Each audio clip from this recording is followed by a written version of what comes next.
Hey guys, Tess here at It's Your Therapy. You can find me at itsyourtherapy.com.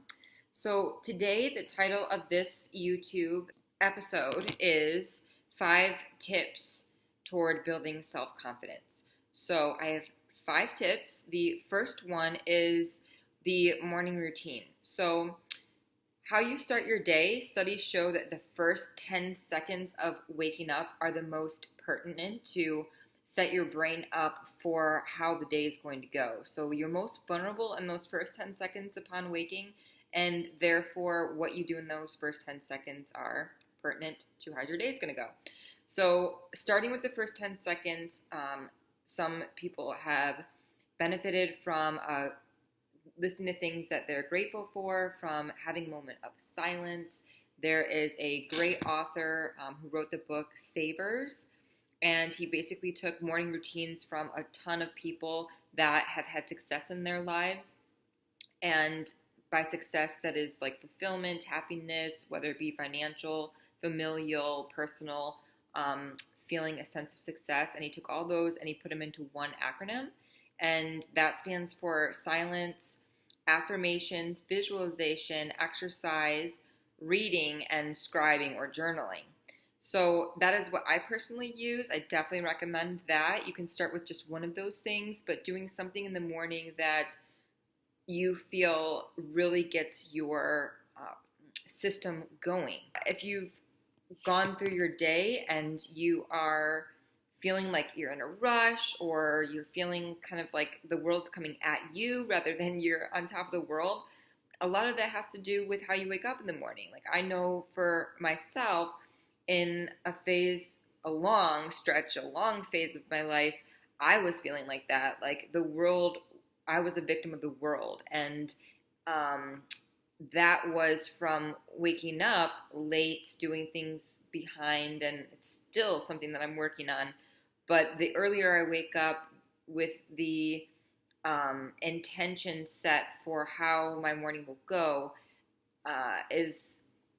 gives me more confidence for that day, because now I have a sense of control over what happens to me in my day, and I feel more ready and prepared for obstacles and also success that will come my way throughout the day, and how I will view those things. So that is number one, starting your day off right with a solid morning routine. And there are lots of other videos based on that, and I will also have videos that get into more detail about that. The second thing is posture. So there is a feedback loop that happens in your physiological, psychological experience. And when you smile, for example, you trigger the hormones and other chemicals in your body that are related to feeling happy and joyful just by the act of smiling. So you don't need to feel joyful first, but you can smile first and feel joy. So with this concept, you can determine how you want to feel. For example, you try it.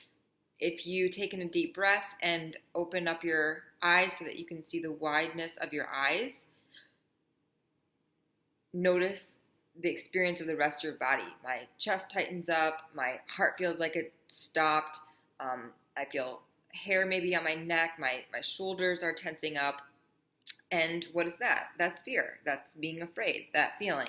So I didn't have to feel afraid, because I wasn't feeling afraid before I did that. But when I did that, I felt afraid. So you can try it with smiling as well, or any other emotion that you want to experience. Notice next time you feel an emotion you want to continue to feel, whether it be peace, wisdom, or whatever you would like to feel, think about or absorb by seeing what your body does when you feel those emotions, and enact those emotions when you want to feel them. Call on those emotions by acting.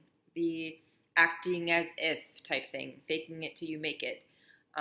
It's similar type of a concept, but it does have that feedback loop, so it is scientifically proven. Even if you just do a posture, like if you're feeling down, someone that's depressed, you can call on your depression. What does that feel like? You can start to feel that throughout your body.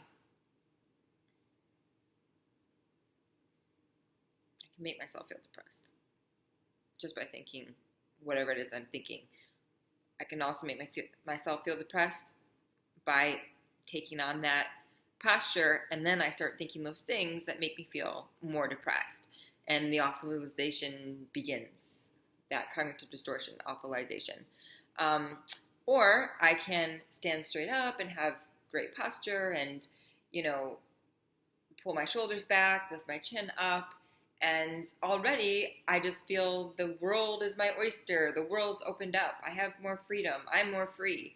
And therefore, I have more confidence. So that is another example of, if you want to have confidence, knowing that, one, you're in control of your emotions are not controlling you. Just like the first one, you're in control of your day is not in control of you. You're in control of your world is not in control of you. So having that sense of control equates to feeling confident. Another study that has shown a posture pose for confidence specifically is this stance right here, where you put your hands on your hips. See if I can back up enough to do this, and just puff out your chest. So this is going to also make you feel confident just by striking a power pose like that. So try it and comment below. Let me know what your experience is, and if you notice a difference from these tricks and hacks that I am providing for you now. I would love to hear from you, and what works for you more than anything else. The third thing is faith.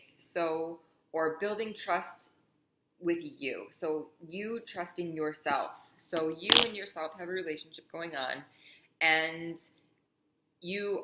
anytime you make a promise or make a commitment or tell yourself, for example, that you're going to do something, you can either enhance the trust that you have for yourself and build upon that trust and strengthen that trust that you have within yourself, or you do the opposite and you are trusting yourself less by not following through on those commitments that you have made to yourself. And only you know what those are. And it can also be to the outside world and things like that. But the biggest thing is the commitments that you make to yourself. And if you commit to hanging out with a friend, or if you commit to, writing that paper tonight, or if you commit to waking up at 5 a.m. this week, the important thing here is not that you follow through so much.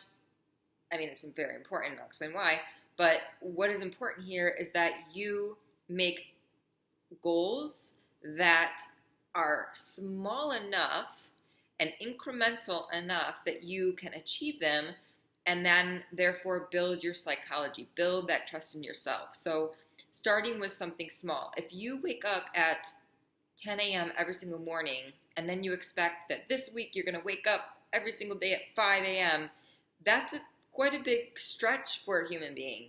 We need time to adjust and allow our circadian rhythm to, ebb and flow and get into a new groove of things. So showing yourself grace, patience, compassion in these goals, and setting basically goals that are so small and incremental, they challenge you and you'll feel proud once completing them, but at the same time, it's just a goal. It's just maybe doing one push-up, and that's your exercise of the day, but it's so simple that you're guaranteed to win. You're guaranteed to follow through. You're guaranteeing yourself success, and instead of setting yourself up for possible failure, possible not following through. It's better to set small goals first. You can always have a lifetime dreaming goal, and that's great to have something to strive for. But in the day, to have confidence, and that's what this episode is about, you need those small wins that will connect with your hypothalamus, and the reward system will continue, and you'll continue to feel accomplished, which will boost your confidence. The fifth thing, and that is your environment. So surrounding yourself with people who are people that you want to aspire to be, people that you feel you're giving to, and maybe they're wanting to aspire to you, and you feel good that you can give back what you have. And then those peers that are equal with you, that you just kind of bounce ideas back and forth, and they may challenge you sometimes, you may challenge them, but it's more like camaraderie, just kind of processing the mentoring that you're doing and the mentorship that you're getting. So I like how Tony Robbins says you need 33% mentors, 33% mentees, and 33% just peers and people at your same level.